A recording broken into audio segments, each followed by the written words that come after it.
अस्सलाम वालेकुम, Salman trades and farming welcome. Viewers, आज की वीडियो बहुत इंफॉर्मेटिव है पोल्ट्री फार्मिंग और फार्मिंग के हवाले से।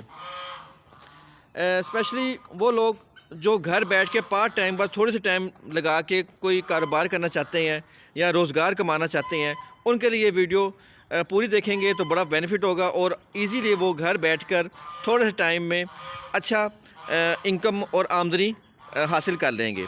तो मैं आज की जो टॉपिक पे बात करूंगा वो फैंसी ब्रीड पे बात करूंगा। पोल्ट्री फार्मिंग में फैंसी ब्रीड, और वो ब्रीड बताऊंगा जिसमें आजकल मार्केट में इन है और उसका डिमांड भी ज़्यादा बढ़ गई है और इसके अंडे, चूज़े और मुर्गियां, ट्रायो सेट अच्छी कीमत पे सेल होते हैं। ठीक है, उसमें आपको बड़ा सिंपल से मैं बताता चलूँगा कि आप लोगों ने अगर अपनी छत पे भी काम कर सकते हैं, पोल्ट्री फार्मिंग का, फार्मिंग में भी काम कर सकते हैं। आपकी किसी की वर्कशॉप है, वर्कशॉप के साइड पे आप काम कर सकते हैं। तो किस तरह से आपने उसको लेके चलना है, ठीक है। अगर आप फार्म पे आ जाते हैं तो फार्म पे आपने इस तरीके से इसके शेड बना लेने सबसे पहले, क्योंकि सबसे पहले जब आपने काम स्टार्ट करना है तो उसके लिए शेड बहुत ज़रूरी है। मुख्तलिफ खानों में शेड बनाने हैं आपने सबसे पहले, ठीक है। और शेड का आप कम से कम इसका रखें कि ये 8 फुट इसकी डेप्थ हो, चौड़ाई इसकी 5 फुट हो, ठीक है, और हाइट है वो भी 4 फुट हो, ठीक। ये आपने इसकी मेजरमेंट कर लेनी है और इसके हिसाब से आप 5-6 सेट बना दें। वो इस तरह कि हम इनको अपने अपने दरबों में रखते हैं ताकि ब्रीड मिक्स ना हो और निज़ाम इनका ठीक रहे। अब ये तकरीबन चूज़े 2-2 महीनों के हो गए हैं, क्योंकि ये देसी नस्ल के हैं तो इसलिए आहिस्ता आहिस्ता से ये बड़े होंगे, ठीक है। अभी सर्दी है, सुबह का टाइम है, तो अभी ये आस्ता से बाहर निकलेंगे। ये गोल्डन हैवी बफ है, ये ब्रीडर है, ठीक। इसकी एक अच्छी डिमांड है मार्केट के अंदर, इसका डिमांड भी अच्छी है और इसका चूज़ा वगैरह और अंडा वगैरह अच्छी कीमत पे सेल हो जाता है। उसके बाद ये सिल्वर स्प्राइट है, ये यूरोपियन ब्रीड है। सिल्वर स्प्राइट इस तरह के, ये कबूतर की नस्ल के, ये कबूतर की जितनी इसकी डिशामत है, बहुत छोटी सी कद काट की होती हैं, लेकिन इनकी भी मार्केट बहुत डिमांड है। अपनी खूबसूरती की वजह से ये काफ़ी मकबूल है। इनका अंडा ज़रा छोटा होता है और ये मुर्गी भी छोटी जिसामत की है, तो ये ज़्यादातर सेल के लिए ही अंडा और चूज़ा वगैरह और मुर्गियाँ वगैरह इस्तेमाल होती हैं। गोल्डन बफ की ये मादा हैं और इनकी तो सदाबहार डिमांड रहती है। उसके बाद ये ब्राह्मा है, ब्राह्मा और ये जो गोल्डन हैवी बफ है ये काफ़ी मिलती जुलती हैं, बस कलर का डिफरेंट है। बाकी अगर आप देख लें इसके गर्दन में, नेक पे इस तरह के बाल होते हैं।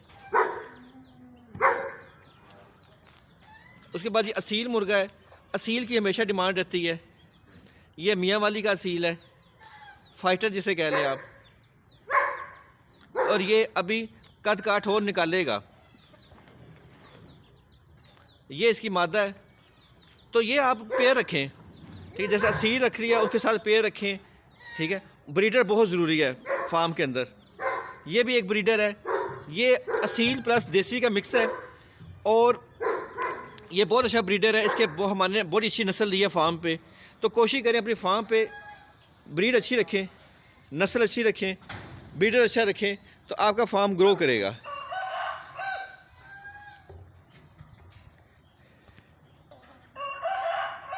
सर्दियों के लिए आप लोगों ने शेड पे आपने इस तरह तरपालें लाजमी डाल देनी है। ये रात को ही नीचे ऐसे ढक दी तो उससे ये सेफ़ हो जाते हैं, क्योंकि इनको जो मेन मसला होता है वो डायरेक्ट ठंडी हवा से होता है।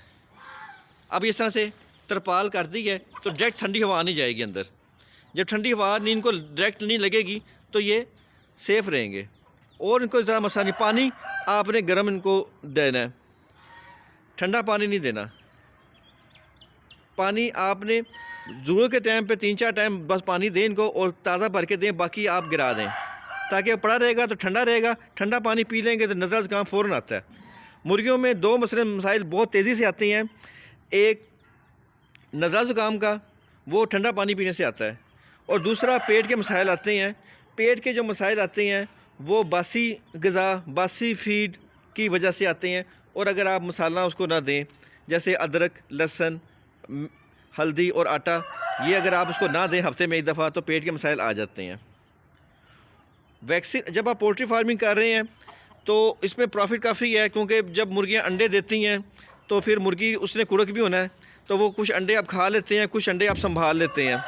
जो अंडे आप संभाल लेते हैं वो अंडे आपने जो मुर्गी कुड़क होती है उसके नीचे रख के निकाल लेने हैं। ठीक, तो 12 से 14 अंडे एट अ टाइम आप एक मुर्गी के नीचे रख सकते हैं। तो वो भी जब अंडे से निकल आएंगे उसके बाद आपने उनकी सबसे पहले वैक्सीनेशन करनी है। जो पहले महीने वैक्सीनेशन होती है वो NDIB की होती है। उसके बाद फिर अगले महीने से उनकी एंडी लसोटा चलती रहती है, और ये बड़े भी हो गए तो हम इनकी एंडी लसोटा की वैक्सीनेशन करते रहते हैं। ये कुछ चीज़ें हैं। उसके बाद एक टाइम पे 13 नंबर फीड देते हैं। 13 नंबर फीड से ये अंडे ज़्यादा देते हैं। और सर्दियों में इनको चावल बॉयल करके और अंडा बॉयल करके वो एक टाइम पे देते हैं। उससे ये अंदर से गर्म रहती हैं और उनको सर्दी असर नहीं करती, और अंडे भी भरपूर देते हैं।